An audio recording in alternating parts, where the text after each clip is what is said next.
Welcome to icon politics.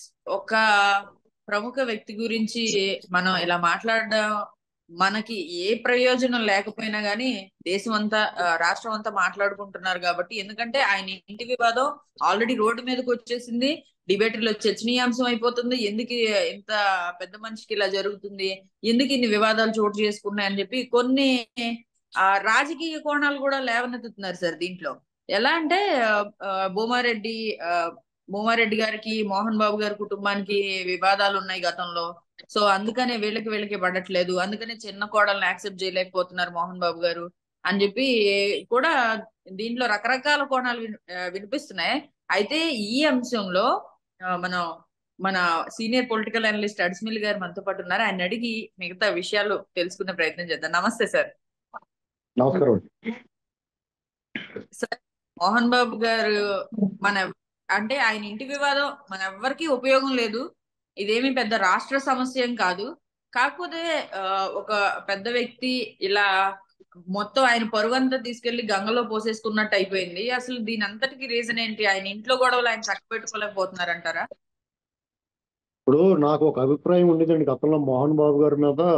నాకు ఆయన వైఖరి సినిమాల పరంగా కొన్నిసార్లు పాక్షికంగా ఆయన నచ్చిన కొన్ని విధానాల్లో ఆయన నచ్చినా కానీ మిగతా విషయాల్లో ఆయన పట్ల నాకు కొంచెం వైరుధ్యం, ఆ, ఒక ప్రత్యేకమైన అభిప్రాయం ఉండేది. కానీ నిన్న ఈ గొడవల నేపథ్యంలో అతను ఒక ఆడియో బయటకు వదిలాడు ఆయన. మనోజ్ అంట మంచి గంభీరమైన వాయిస్ తోటి.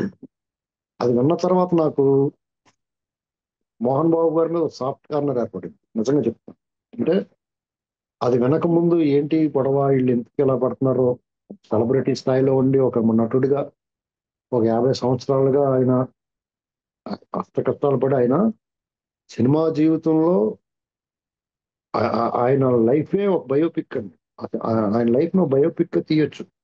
మోహన్ బాబు గారి ఆయన సినీ ప్రయాణం, ఆయన కష్టపడి ఒక టీచర్ గా, డ్రిల్ మాస్టర్ గా మొదలెట్టి మెల్లమెల్లగా అలాగా ఒక్కొక్క అడుగు ఎదుగుతా వచ్చి స్వర్గం నరకం సినిమాలో అతను యూనిట్ లో పనిచేసుకుంటాడు. అతను ఫస్ట్ సినిమా దాసనారాయణ గారి దర్శకత్వంలో వచ్చిన స్వర్గం నరకం 74 నుండి 75లో వచ్చింది. ఆ సినిమాకి ఒక ఆ యూనిట్ లో అతను పనిచేసేవాడు. ఆ యూనిట్ లో అసిస్టెంట్ డైరెక్టర్ కన్నా లేకపోతే దేనికన్నా పనిచేసేవాడు. అప్పుడు అందులో సినిమాలో హీరోగా యాక్ట్ చేయాల్సిన ఒక అతను కాకినాడ అతను, అంటే దరిద్రం అతను ఎంత వెంటాడిందంటే అతనికి జ్వరం వచ్చిందంట అయాల. జ్వరం వచ్చిందని చెప్పేసి వాళ్ళ ఇంట్లో వాళ్ళ మా అమ్మ ఎవరో ఇంట్లో పడుకో అబ్బి, జ్వరం వచ్చినట్టు ఏం వెళ్తావు అన్నారు. ఏదో పనికి వెళ్ళినట్టు అన్నట్టు. ఒక వెండి తెర మీద వెలగాల్సిన మనిషి జ్వరం వచ్చిందని చెప్పేసి ఆ ఇంట్లో వాళ్ళు ఏదో కషాయం తాగి ఇస్తే తాగేసి పడుకున్నాడు ఇంట్లో. అప్పుడు దాసనారాయణ గారు ఏం చేయాలంటే ఆ రాలేదు ఎట్రా బాబు అని చూసుకుని ఇతను నేను వేస్తానన్నాడు. ఇతను ఏం చేశారు, క్లిక్ అయిపోయాడు అంతే. వెనక్కి తిరిగి చూసుకోలేదు మోహన్ బాబు గారు. ఖచ్చితంగా ఆయన నటన విషయంలో అత్యంత ప్రతిభావంతుడు అతను. ఒక్కొక్కసారి వెకిలిగా అనిపించినా కానీ ఆ వెకిలి కూడా నచ్చుతుంది కదా జనాలకి.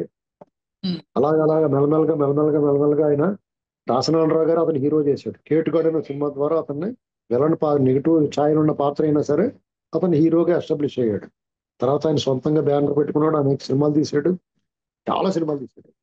ఆ లక్ష్మీ ప్రసన్న బ్యానర్ మీద చాలా సినిమాలు తీశాడు, చాలా వరకు సక్సెస్ అయినాయి. ఎన్టీ రామారావు గారితో ఎన్టీ రామారావు గారు చివరి సినిమా మేజర్ చంద్రకాంత్ సినిమాకి ఈయన ప్రొడ్యూసరు, అది కూడా సూపర్ డూపర్ హిట్ అయింది. అలాగే పెదరాయుడు, ఇలా కొన్ని సినిమాలు ఆయన బ్యానర్ లో చాలా అద్భుతమైన విజయాలు సాధించినాయి. నటుడిగా, విలన్ గా, క్యారెక్టర్ యాక్టర్ గా, కమేడియన్ గా కూడా చేశాడు. ఆయన హీరోగా చేశాడు, కమేడియన్ గా చేశాడు, క్యారెక్టర్ యాక్టర్ గా చేశాడు, విలన్ గా చేశాడు, అనేక రకాల పాత్రలు చేశాడు, సపోర్టింగ్ క్యారెక్టర్ చేశాడు.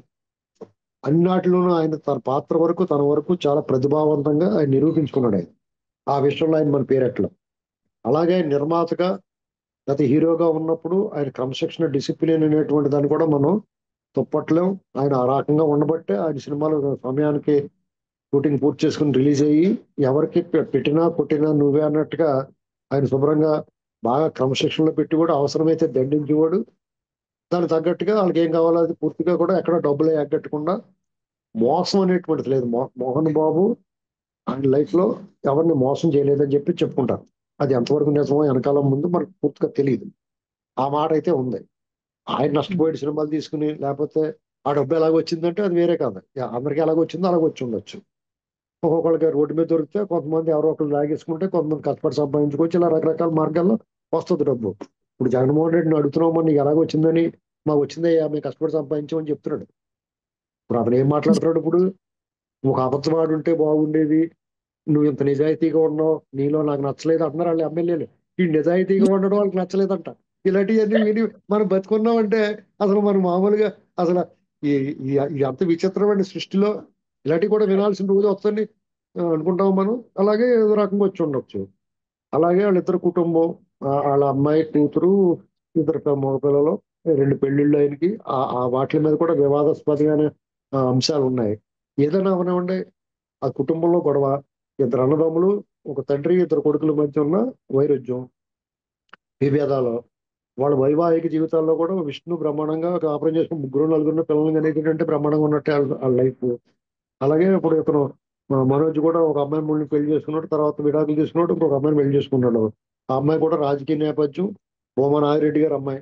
భూమా నాగిరెడ్డి, శోభా నాగిరెడ్డి గారి అమ్మాయి. వాళ్ళు మరి మంచి నేపథ్యంలో ఉన్నారు, మరి ఇంటికి గొడవలు వచ్చేసినాయి అనేటువంటిది కొంచెం విచిత్రంగానే ఉంది. ఆశ సహజంగా ఏంటంటే ఒక ఈగో ఉంటుందండి. వస్తే ఒక ఉమ్మడి కుటుంబంలో తోడుకోడళ్ళ మధ్య వైరం ఉంటుంది. ఒకళ్ళనొకళ్ళు కొంచెం నువ్వెక్కువ నేనెక్కువ, నా మొగుడికి వాల్యూ ఉందా నీ మొగుడికి వాల్యూ ఉందా అన్నక్కడ ఎక్కడో తేడా అవుతుంది. ఈవెన్ డైనింగ్ టేబుల్ దగ్గర కూడా గొడవ రావచ్చు. ఇది ఒక గొడవ రావడానికి పెద్ద వాళ్ళు సర్దుకుపోయి మనస్తత్వం లేకపోతే ఎవరికాళ్ళు ఈగో ఉంటే అది జరగచ్చు. అలాగే ఆస్తి పంపకాల దగ్గర కూడా పెత్తనం, వాళ్ళకున్న ప్రాపర్టీస్ మీద, వాళ్ళకున్న సంస్థల మీద పెత్తనం దగ్గర కూడా గొడవ రావచ్చు. అలాగే ఎక్కడో చోట వచ్చి ఉండొచ్చు. వచ్చిన దాంట్లో వీళ్ళు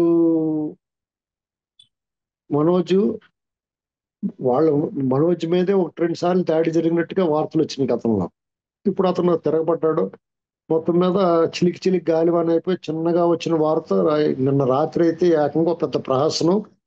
అది సాధారణంగా బిగ్ బాస్ లోపల జరుగుద్ది, బిగ్ బాస్ బయట జరిగింది. అది జలపల్లి ఫామ్ హౌస్ దగ్గర వీళ్ళందరూ ఎవరో బౌన్సర్లు వచ్చేసి వాళ్ళు దుక్కల్లాగా ఉన్నారు. ఒకడు ఉన్నారు, ఆడో 10 మందిని, ఆడోకి 20 మంది, ఈడోకి 20 మందిని వేసుకొచ్చి వాళ్ళు కొట్టుకోవట్లేదు చూసారు. మీరు సార్. మీరు ఒకటి గమనించారా మీరు? అతను తీసుకొచ్చిన బౌన్సర్లో, ఇతను తీసుకొచ్చిన బౌన్సర్లో కొట్టుకుంటలేదు, వీళ్ళే కొట్టుకుంటున్నారు. చూడండి, వీళ్ళు చొక్కాలు చెప్పేసుకున్నారు. మీరు ఇది గమనించాలి ఫస్ట్. మామూలుగానే ఆ రోమ్ లో గట్టనే వాళ్ళు పెద్ద స్టేడియంలో కూర్చుని ఆ ఎళ్ళ పుంజుని, కోడి పందాల్లో లాగా ఎళ్ళ పుంజుని ఆళ్ళ పుంజుని వదిలినట్టుగా ఎళ్ళ వీరుల్ని ఆళ్ళ వీరుల్ని దెబ్బలాడుకోమంటారు. వాళ్ళు పైనుంచి చూస్తారు. వీళ్ళు అలా చూడాలి, వాళ్ళు కొట్టుకోమని ఎవడెక్కితే ఆడ ఈ ఆళ్ళదరా రాజ్యం అన్నట్టుగా చేసుకోవాలి. అంతేగాని వీళ్ళు కొట్టుకుంటున్నారు వాళ్ళు చుట్టూరు పెట్టుకుని. సార్ వచ్చి పక్కన ఏమండి ఏమండి సపోర్ట్ ఇస్తారు. అదే సపోర్ట్ గా నిలబెట్టుకుంటున్నారు. కానీ ఇప్పుడు మరి విష్ణు మనోజ్ కొట్టుకుంటుంటే వీళ్ళు చూస్తున్నారు. ఎవరు వెళ్ళకుండా ఎడదీయటానికి ఎవరిని వెళ్ళనివ్వకుండా కొట్టుకుంటున్నారు వీళ్ళు. వాళ్ళకి భయపడుతున్నారు సార్. కాబట్టి అదొక విచిత్రమైన, అందరికీ అర్థమైంది ఏంటంటే ఇదేట్రా బాబు, ఈ బౌన్సర్లు అంటే ఎప్పుడన్నా ఏ సెలబ్రిటీలకి రక్షణగా వస్తారు అనుకున్నారు, కానీ దెబ్బలాటలు కూడా తీసుకెళ్తారని అనుకునేది కొత్తగా చూసాం మనం. పోలీసులు కూడా ఈ విషయంలో చాలా ఆలస్యంగా స్పందించారంట. అక్కడ అంత రభస జరుగుతుంటే ఆ భారీగా పోలీస్ దళాలు బలగాలు అక్కడ చేరుకున్నాయి అంటున్నారు. వాళ్ళు చేరుకుని ఏం చేశారు అనేటువంటి ఎవరికి చూపించలేదు. ఆ బలాలు చేరుకున్నాయి అంటున్నారు, కానీ అక్కడ గొడవలు అలాగే జరిగిపోతున్నాయి. ఆఖరికి తెల్లారిన తర్వాత నిదానంగా సినిమాలో చూపించినప్పుడు లాస్ట్ లో వస్తారు పోలీసులు. అలాగే ఇప్పుడు వాళ్ళందరూ తుపాకులు హ్యాండ్ ఓవర్ చేసుకుని మీరు అందరూ పొద్దున్నే 2 బాబు బాగా కొట్టుకొని ఇచ్చాలని, పొద్దున్నే 2 బాబు మీకు విచారణ చేస్తా ఉంటారు. అదేదో ముందే చేసి ఉంటే. అలాగే మోహన్ బాబు గారు ఒక రకంగా ఆయనకు ఒక స్థానం ఉంది, ఎవడ ఆయన విమర్శించవచ్చు. నేను కూడా 3 సార్లు విమర్శించాను, అది వేరే కదా. మోహన్ బాబు గారు కూడా ఒక స్థాయి ఉన్న వ్యక్తి, ఒక విద్యా సంస్థ నడుపుతున్నాడు. అందులో అనేక మంది పేద విద్యార్థులు చేస్తున్నాడు. అందులో కొన్ని అవకతవకలు ఉండొచ్చు, ఆయన స్వార్థం ఉండొచ్చు. స్వార్థం లేని మనిషి ఎవడున్నాడండి ఇప్పుడు? కాబట్టి ఆయన సినిమా ఇండస్ట్రీలో ఉన్న పెద్దలు ఎవరన్నా ఆయన దగ్గరికి వచ్చి గొడవలు పడకండి అని చెప్పుండొచ్చు. ఆయన దగ్గరికి ఆ మాట చెప్పడానికి భయం వీళ్ళకి, అక్కడ కొడతాడేమో అని ఆ భయం కల్పించాడే. అలా కాకుండా ఆయనతోటి మాట్లాడగలిగే అవకాశాన్ని కల్పించుంటే ఎవడో కూడా వెళ్ళి చెప్తారు.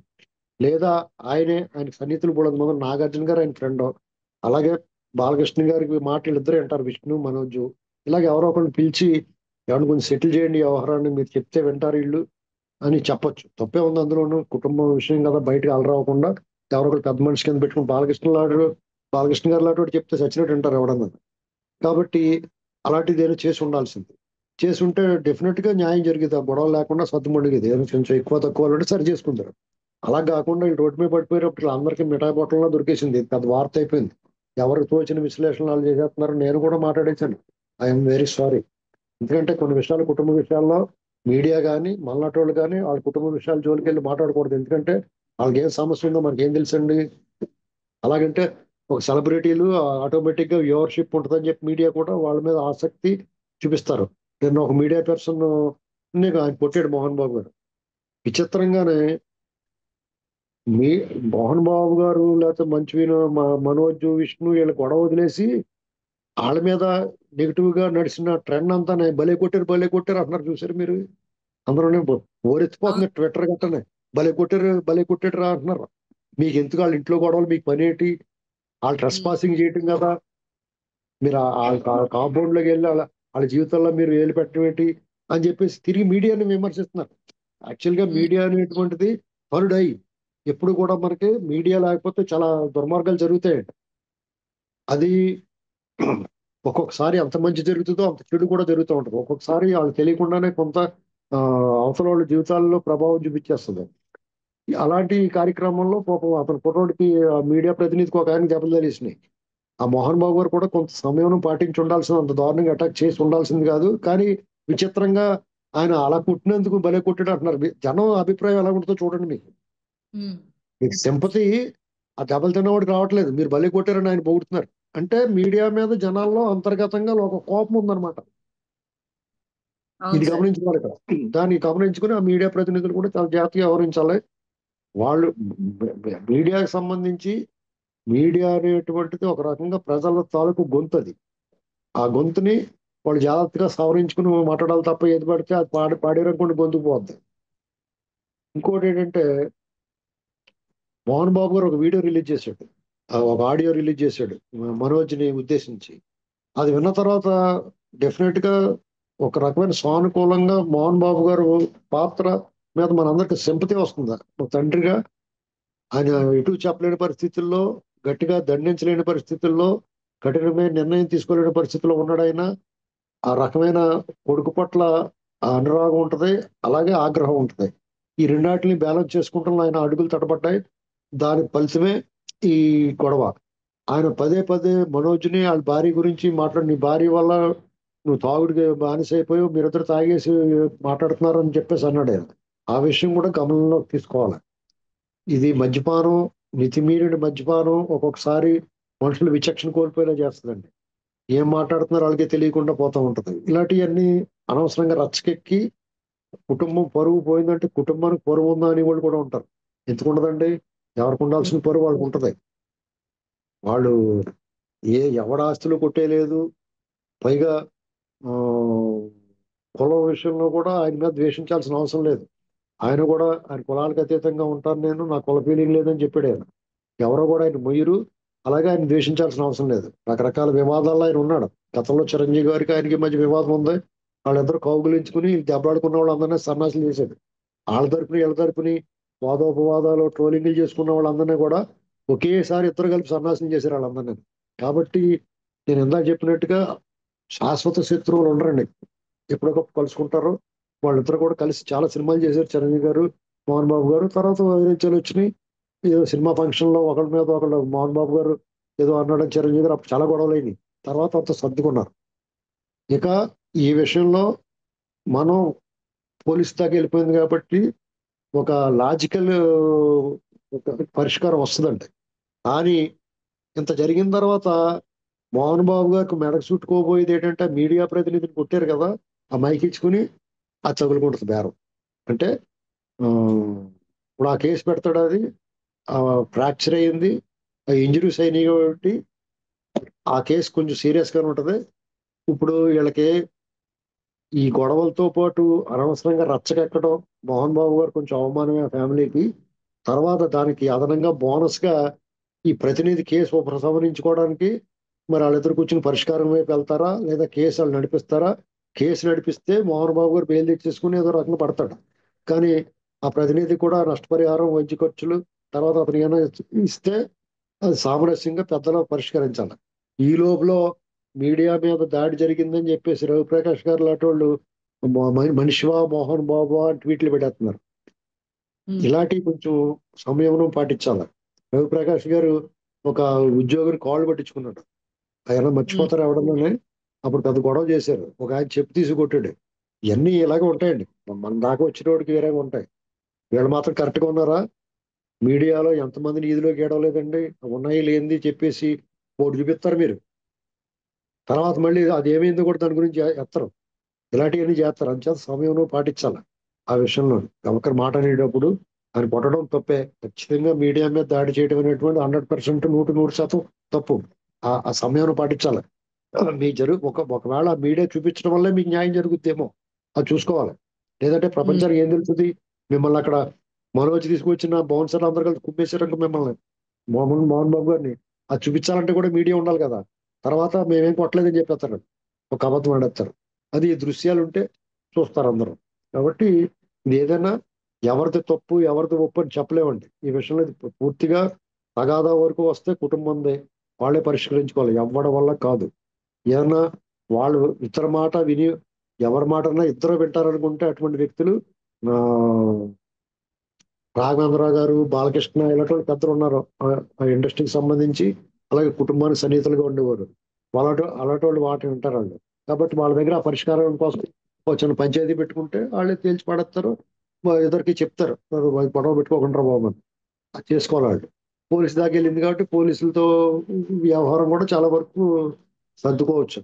ఇక ఇవాళ రేపు దీనివల్ల ఆంధ్రప్రదేశ్లో గవర్నమెంట్ కానీ, చంద్రబాబు గారు కానీ, టీడీపీ కానీ, కూటమికి కానీ జరిగింది మేలు ఏంటంటే, అక్కడ సారా సతీష్కి ఎంపీ రాజ్యసభ ఇచ్చారు, లేదా నాగబాబు గారికి మంత్రి పదవి ఇచ్చారని గగ్గోలు పెట్టేసి ఆ సోషల్ మీడియా అంతా ఓరెత్తిపోయిందంతా కూడా సప్పగా బాగా పొంగిన పాలు మీద నీళ్లు చల్లినట్టు అయిపోయి అందరూ కూడా ఇటేపుకి వెళ్ళిపోయారు.